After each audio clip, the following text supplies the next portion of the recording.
So I really wanted to come on here and talk really quickly about the recent interview with Brian McKnight and Anton Daniels that was done and released a little bit over a week ago, I believe, and has been going viral with a lot of views.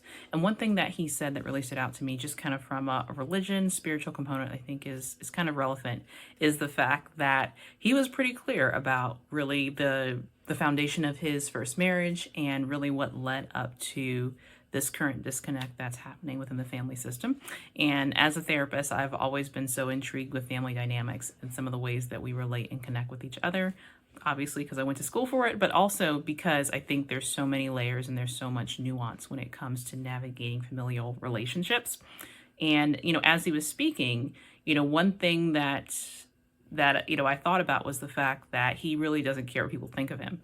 And that really, I believe, is honestly the product of his upbringing as far as being raised in a pretty strict and conservative church environment. Brian McKnight, probably went to some type of church affiliate school in elementary school or even at younger ages when he was really tasked with being different. And if you're in an environment where you're raised to be different, where you're told that you have to keep the Sabbath from Friday night to Saturday night and you can't participate in sports, you get really used to being different and you get really used to people not liking you or not necessarily feeling like you belong.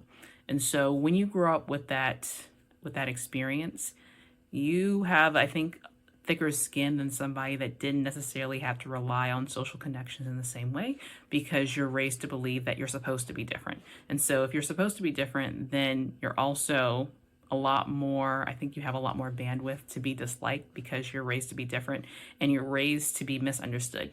Because one of the core beliefs of Adventism is that we're set apart, we're peculiar people, we're different than everyone else. And so when you believe you're different, you're not surprised when different things happen to you. When what happens for your life is outside of, what a typical trajectory would be. Those things aren't surprising because you're raised to believe that and you're indoctrinated to believe that as well. So just some thoughts for today.